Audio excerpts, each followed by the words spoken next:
Be great men. Be greater than a great president. Be a hero for all, not just for your citizens, not only for your fellow world people, but for other species as well, for animal people as well, and for the forests as well. Protect the world citizens, protect the animal citizens, protect the forest citizens who give nothing but goodness to us. Without animal people, what would this world be? Without the forest, without the ocean, what would this world be? But we are ruining the oceans by killing their citizens, by killing the citizens of the water kingdom. And we ruin the forest, the jungle, by killing the trees, which give us oxygen to live on. Without oxygen, we can't live. Without the forest, the trees, we will be grasping for breath and we might die. Without the oceans, which give 50% of the oxygen for our world, we will also be short of air and we will die. All of us. So please make peace. And make peace also by vegan regulations for the world citizens to follow. You can do it.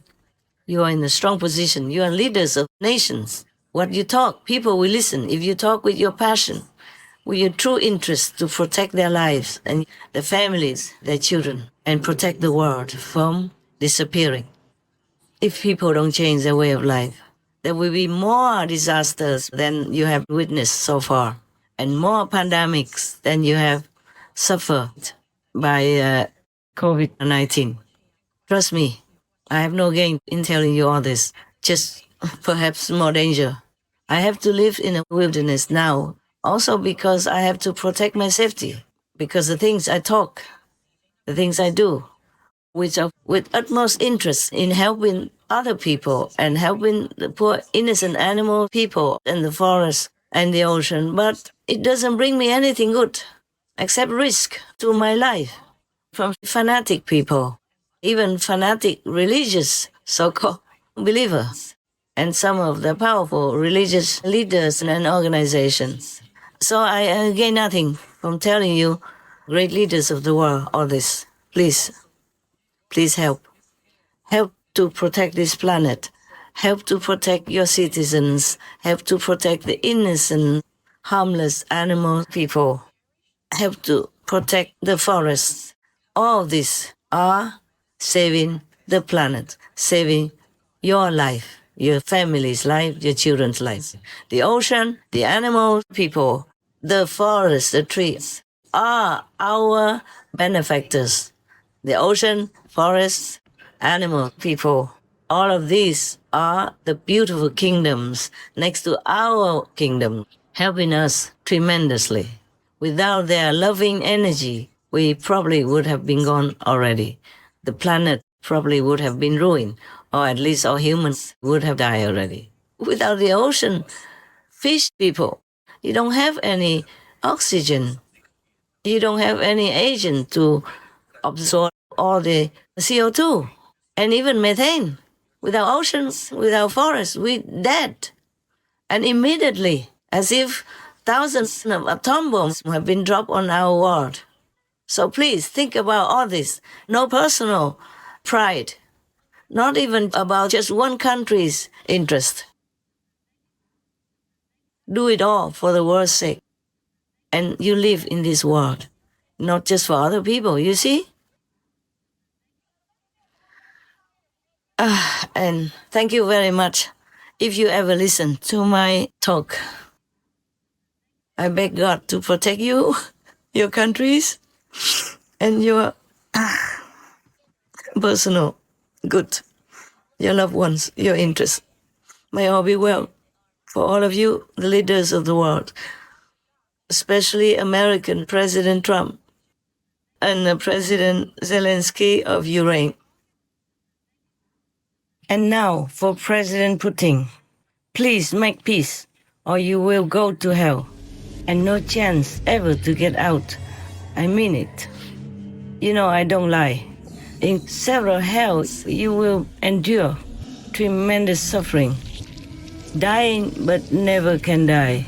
Being burned alive non-stop including war hell, where you will be chased, stabbed, shot, for example, relentlessly, without any way to escape it, even for 1 second.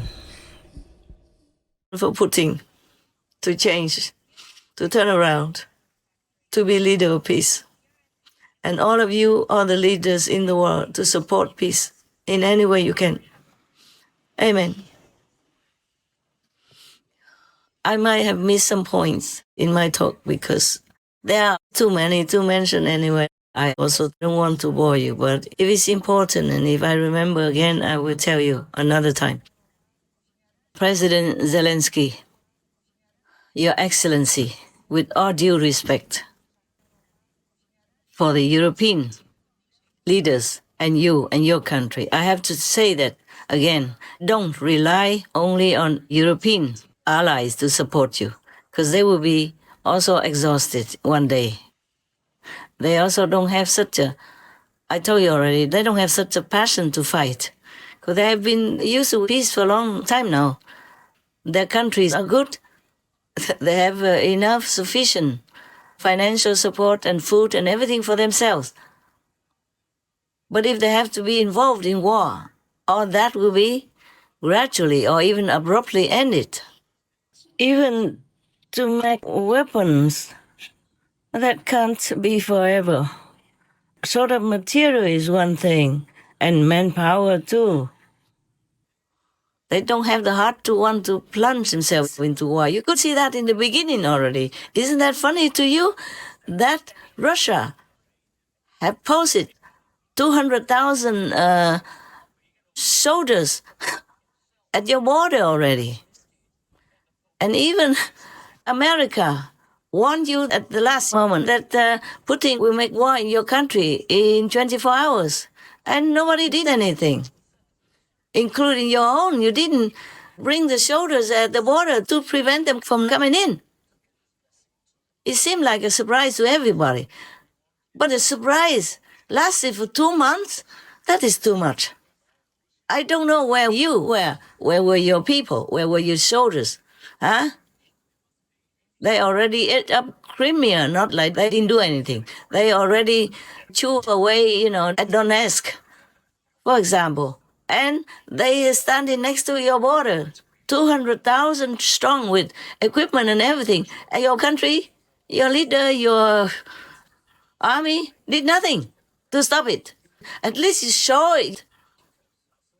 Maybe you couldn't win because you're weak or something, but at least you show that you don't want it, that you're ready to fight. No, nobody at the border.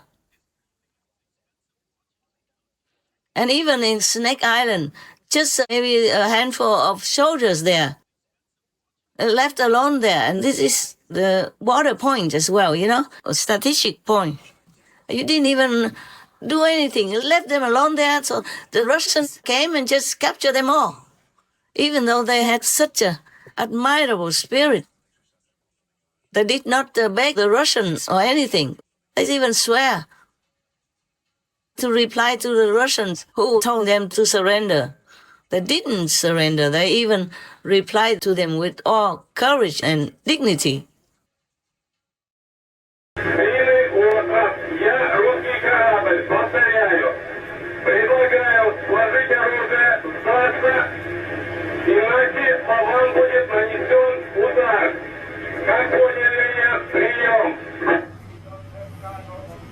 Ну все.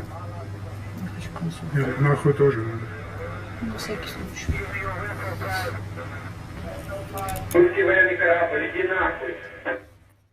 Huh? Nobody was there to help them. Just a handful of soldiers in a small remote island, which is very important to the security of Ukraine. Well, maybe I don't know much. Tell me. You write to me, tell me that I'm wrong. I didn't know much about your country. I just had to look at the map and say everything from the strategic point of view. And that's one thing. That's the first thing.